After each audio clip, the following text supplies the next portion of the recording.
kakak, kakek. Nah, sebelumnya kakak sama kakek gimana nih kabarnya hari ini? Alhamdulillah. Baik ya. Sebelumnya kakek masih ingat nggak sama saya? Masih. Ya Juwero. Nah, jadi kebetulan nih alhamdulillah kakak hari ini bisa ikutkan. Nah, kalau sebelumnya kakak nggak ada, hari ini kakak bisa hadir. Sebelumnya terima kasih banyak kak, kakak udah bisa hadir hari ini. Nah, saya perkenalkan diri dulu ya kak ya. Perkenalkan, nama saya Zara Masito, mahasiswi keperawatan Untan. Yang kebetulan saat ini lagi berdinas di Puskesmas Baris 2. Nah, dan itu tuh keluarga ibu kakak ini sama bapak kakak merupakan keluarga binaan Zero gitu kan. Berdasarkan kontrak waktu kita kemarin kak, bahwa pada hari ini Zero akan melakukan edukasi terkait diabetes mellitus dan senam kaki diabetes. Nah, sebelum kita mulai, alangkah baiknya kita kontrak waktu terlebih dahulu kak. Nah, mungkin sih nggak lama kak, sekitar paling lama kurang lebih 20 menit. Nah, apakah kakak bersedia? Nah, untuk tempatnya di sini aja kali ya kak ya. Nah, di sini ya. Nah, sebelum untuk mengefektifkan waktu, langsung saja kita mulai ya kak ya. Nah, sebelum saya mulai nih kak, saya pengen tahu pengetahuan kakak tentang diabetes nih. Kalau misal pun nggak tahu pun nggak apa-apa, cuma saya pengen nanya kak ya. Nah, apa sih yang kakek dulu ya kak ya? Nah, apa sih yang kakek ketahui tentang diabetes mellitus nih kak? Ini enggak tahu. Tidak tahu diabetes mellitus itu apa. Kalau kakak tahu nggak? Sedikit ya sih. Nah, Kalau ada luka susah sembuh. Kalau tanda dan gejalanya kakak tahu nggak? gula darahnya tinggi kan. Nggak tahu sih. Tidak ya yang kakak tahu. Nah, baik. Langsung saja ya kak kita mulai. Nah, sebelum saya mulai, ini kak ada leaflet atau bacaan terkait penyakit diabetes mellitus. Oke. Nah, jadi yang pertama di sini saya akan jelaskan tentang diabetes mellitus. Nah, apa sih diabetes mellitus itu? Nah, diabetes mellitus ini biasanya lazim disebut dengan orang tuh penyakit kencing manis kan ya kak. Nah, jadi penyakit kencing manis ini merupakan sekumpulan gejala pada seseorang akibat kadar gula darah yang tinggi atau hiperglikemia kak. Nah, jadi yang disebabkan karena kekurangan insulin kak. Kekurangan insulin tadi itu menyebabkan kadar gula darah yang tinggi gitu kan. Nah, selanjutnya berapa sih nilai normalnya kadar gula darah nih? Pemeriksaan gula darah ini kak ada dua. Ada gula darah puasa sama gula darah waktu. Kalau gula darah puasa ini pemeriksaannya sebelum pemeriksaan kita harus puasa loh. Nah, sedangkan kalau GDS ini gula darah sewaktu ini pemeriksaannya tanpa memperhatikan kapan waktu terakhir kita makan, bebas gitu kan, mau kita makan ke belum ke. Nah, kalau GDP itu bisa dikatakan diabetes kalau nilainya lebih dari 126. Sedangkan GDS itu kak normalnya di bawah 200. Terus kita lanjut lagi, ini ada tanda dan gejala. Nah, tanda dan gejala ini ada dua kak, ada gejala khas sama gejala yang lain. Yang pertama di sini ada sering kencing. Nah, sering kencing kak terutama pada malam hari. Kalau pada penderita diabetes nih banyak kencing gitu kayak kalau malam-malam hari. Nah, ini nih karena itu kadar gula darah tadi yang meningkat tuh melebihi batas daya serap ginjal. Kalau ginjal ini kan untuk urin kan, untuk kita kencing gitu kan. Nah, jadi meningkat jadi melebihi daya serapnya. Nah, terus di sini ada banyak makan dan banyak minum. Nah, nenek ada kan banyak makan dan nggak sering makan gitu kan. Nah, itu juga salah satu gejalanya kak. Nah, kenapa sering makan dan sering minum nih? Kalau sering minum tadi kan kami sering kencing tuh kak. Jadi cairan kita kan ikut keluar, jadi kita sering merasakan haus. Nah, kalau banyak makan itu tuh karena glukosa kita yang kita makan tuh nggak bisa jadi energi, jadi kita lemah pengen makan terus kan gitu. Terus selanjutnya sini ada berat badan turun drastis dan badan lemah dan lelah. Terus ada gejala lain itu ada kayak yang tadi kakak bilang, lukanya sulit sembuh kan, gatal-gatal di sekitaran pelipatan paha, terus ada mudah lelah dan mengantuk, sering kemutan, sama melahirkan dengan berat badan bayi itu lebih dari 4 kilo. Nah, selanjutnya faktor risiko diabetes kak. Siapa saja sih yang bisa menderita diabetes nih? Jadi semua orang tuh bisa menderita diabetes, cuman ada faktor-faktor yang mempengaruhi faktor risiko tinggi kita terkena diabetes. Nah, yang pertama ada usia lebih dari 45 tahun. Kenapa? Karena kalau usia kita sudah tua itu kan kita akan mengalami penurunan fungsi kan, tubuh kita ini kan fungsinya berkurang kan kak kan. Nah, jadi fungsi endokrin pankreas untuk memproduksi insulin tadi itu juga berkurang. Nah, karena bisa menyebabkan juga diabetes. Selanjutnya ada kegemukan, terus ada kurang aktivitas fisik, sama keturunan. Kayak kakak nih kan, maaf nih kak, ibu kakak kan menderita penyakit diabetes ya, jadi kakak memiliki faktor risiko yang tinggi juga kena juga. Nah karena itu kak, gen dari ibu kakak tuh diinformasikan ke generasi selanjutnya gitu, sehingga juga bisa menderita diabetes mellitus juga. Terus di sini ada gaya hidup yang tidak sehat, kayak pola makan yang berlebihan, pola makan yang tidak dijaga gitu kan. Terus ada kadar kolesterol yang tidak normal, terus ada riwayat melahirkan bayi lebih dari 4 kilo. Selanjutnya kak, di sebelahnya ini ada komplikasi diabetes. Komplikasi yang paling sering ini kak ada hipoglikemi. Kalau tadi kan kalau kadar gula darah yang tinggi itu kan hiperglikemi nih kak. Ini kok hipoglikemi ini kebalikannya. Nah, kebalikannya itu gula darah yang terlalu rendah. Rendahnya itu bisa dikatakan rendah kalau dia kurang dari 60 ml. Gejala itu kak bisa kayak tadi kakak bilang tuh, bergegar gitu kan, nah, keringatan, anak kan cepat lapar, lemas gitu kan. Penyebab itu apa? Kalau kita udah menderita diabetes kak, terus minum obat itu dosisnya berlebihan, jadi itu bisa menyebabkan hipoglikemi. Jadi tuh rendah pun gak baik kan, nah tinggi pun gak baik.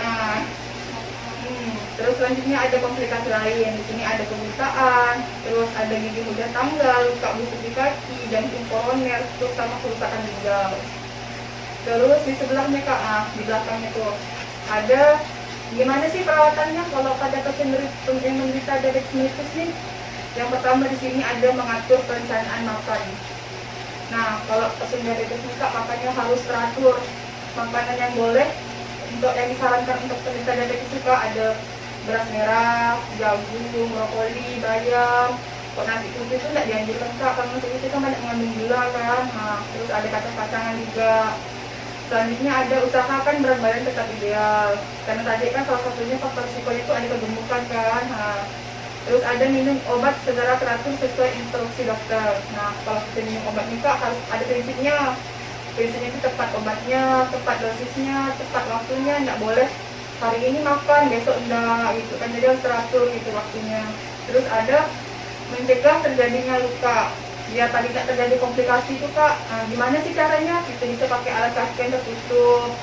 Kalau yang nggak licin kan, kalau kita licin kan mudah jatuh, jadi bisa terjadi komplikasi gitu kan kalau luka kakinya. Nah, terus ada konsultasi sama mengikuti edukasi seperti yang sedang saya lakukan sekarang nih kak, kan lagi edukasi. Nah tujuan dari edukasi ini nih kak, menimbulkan pemahaman terkait diabetes tadi tuh.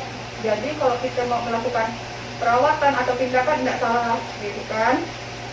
Terus ada berhenti merokok. Nah misalnya di rumah ini ada merokok, diusahakan berhenti merokok gitu kan. Terus di sini ada aktivitas fisik. Nah aktivitas fisik nih, kalau penderita diabetes mellitus nih nggak disarankan yang berat kak, yang ringan-ringannya kayak misalnya tai chi bisa, jalan cepat bisa. Terus nanti habis ini nih, saya mau ngajarkan kakak sama Dato itu senam kaki diabetes.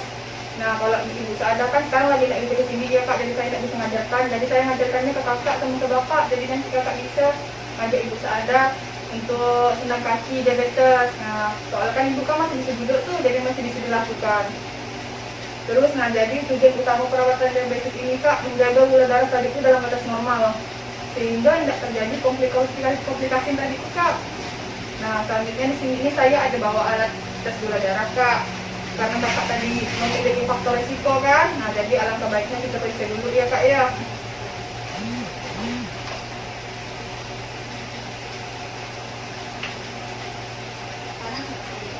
Jalan.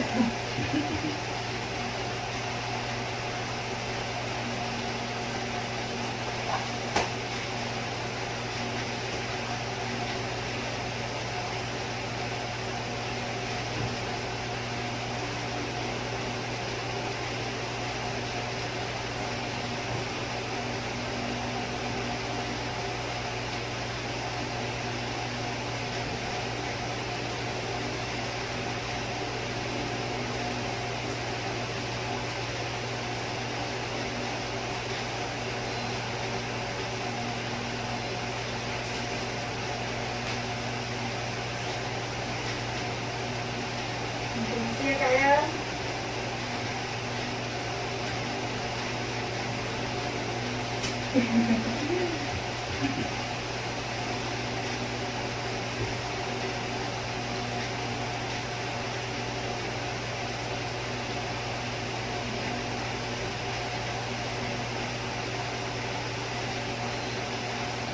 hasilnya 98 kak, masih normal ya kak ya. Nah, alhamdulillah kan. Nah, jadi bisa dikerjakan jaga pola makan ya kan. Nah, terus selanjutnya ini kak, yang tadi saya bilang kan kalau saya mengajarkan senam kaki diabetes. Nah, sebelum saya mengajarkan senam kaki diabetes ini, saya menjelaskan apa senam kaki diabetes ini apa. Nah, senam kaki diabetes ini kak, latihan yang itu dilakukan untuk semua orang yang udah menderita maupun yang belum menderita, untuk mencegahkan. Nah, terus indikasi ini orang yang boleh dilakukan pasien anak ini senam kaki ini kak, itu tuh ada bisa dilakukan kepada semua penderita diabetes mau tipe 1 atau tipe 2 itu bisa dilakukan. Terus kontraindikasinya aja yang nggak boleh kak, yang nggak boleh nih dilakukan misalnya nenek seadang nanti dia merasa nyeri atau cemas, khawatir, itu nggak boleh kak ya. Terus misalnya ada luka kaki, nggak boleh dilakukan senam kaki ya. Nah,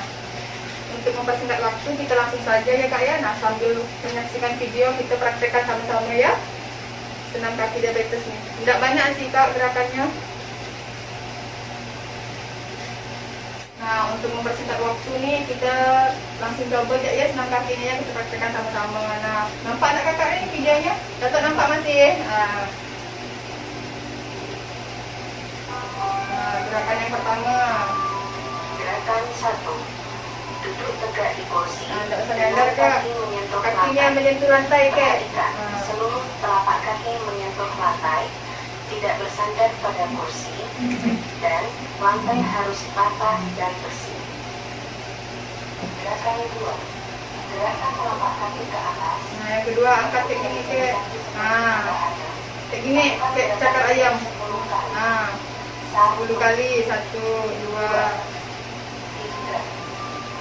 4, 5, 6, 7, 8, 9, 10.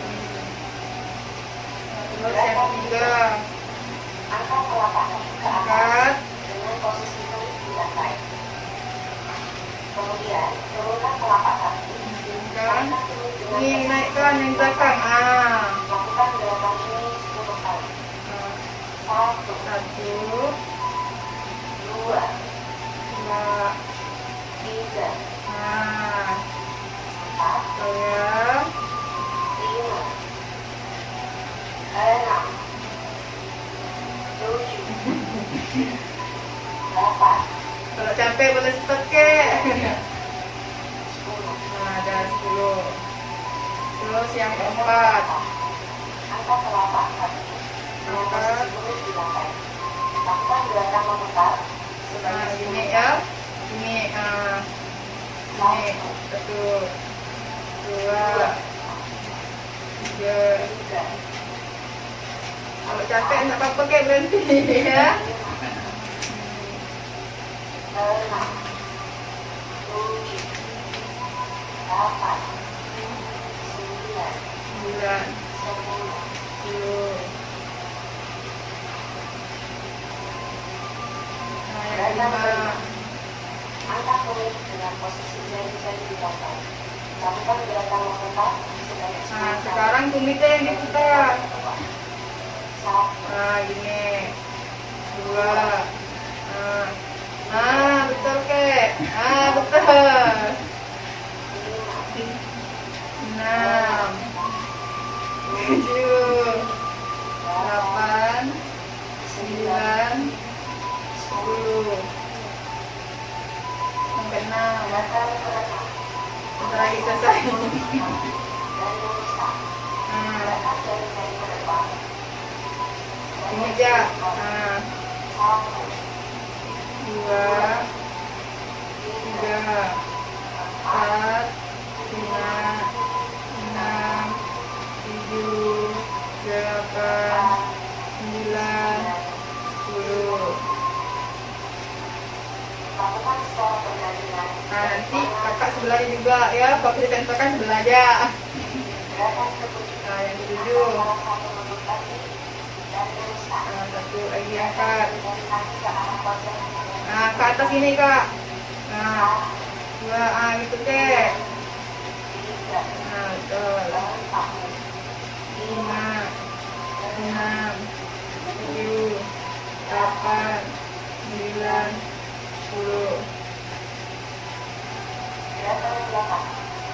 kedua kaki dan luruskan.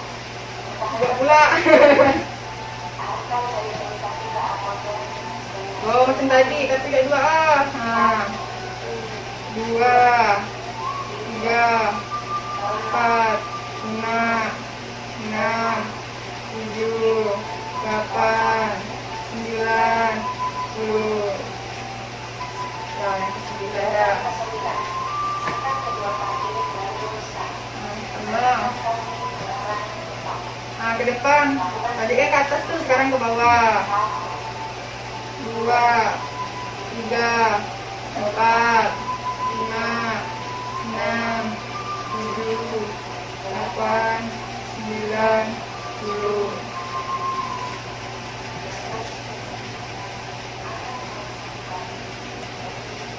Nah, 1.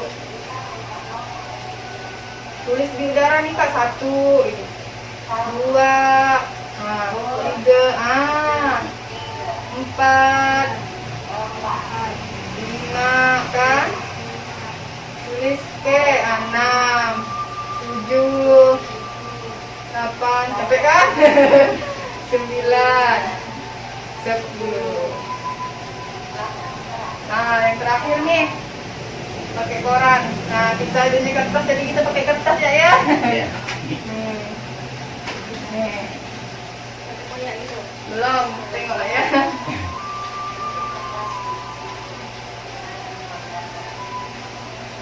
Oh, kita bentukkan bulat. Nah, kita ronyok-ronyokkan dia. Kayak bulat. Nah. Dah. Dah.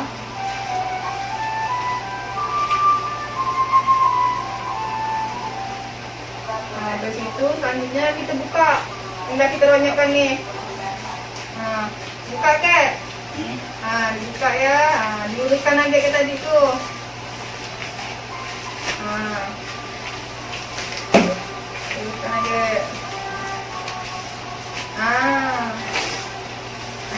Dah. Oh iya. Nggak apa-apa. Nanti pun dikoyak agak. Koyak 2, belah 2. Sebelah 2.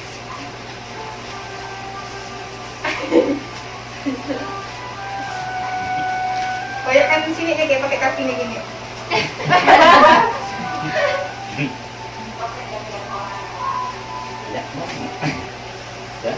Habis kita koyak gini, kita koyak kecil-kecil. Ya. Tahan oke. Koyakkan pakai kaki sebelah. Koyak kecil-kecil. Koyak-koyak ya. Kita koyakkan kecil-kecil. Pakai ujung.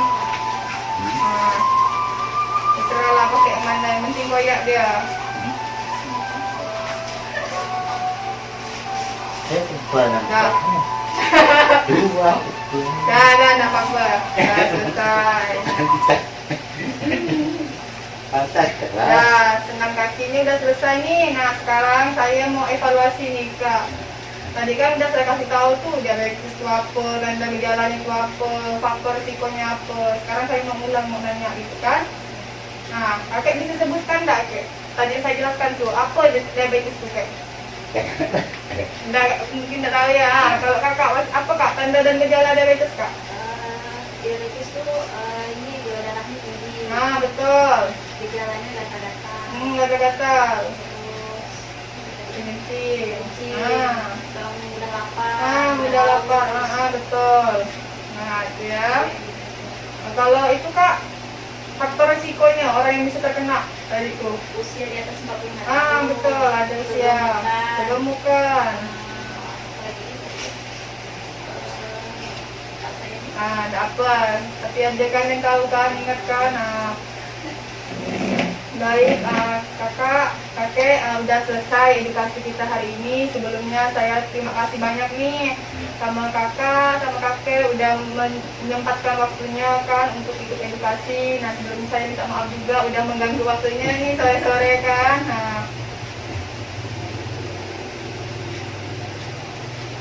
Sebelum saya permisi, masih ada yang mau kakak tanyakan nggak nih? Saya mau nanya, Mas kan diabetes kan? Gatal-gatal kakinya. Kakak kan kemarin tuh ada juga ada bilang.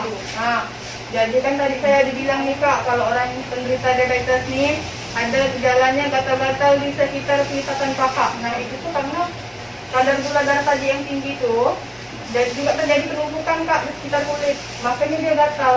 Jadi juga tuh kan terjadi penumpukan, terjadi penumpukan kan di kulit ini ya, jadi gatal.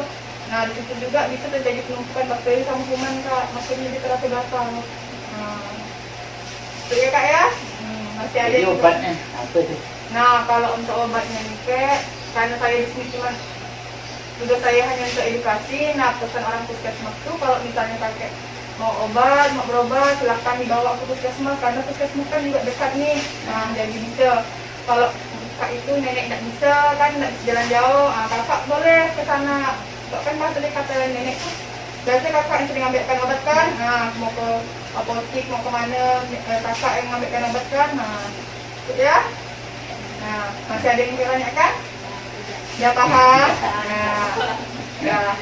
Terima kasih banyak ya kak ya sebelumnya. Nah saya permisi kak. Assalamualaikum warahmatullahi wabarakatuh.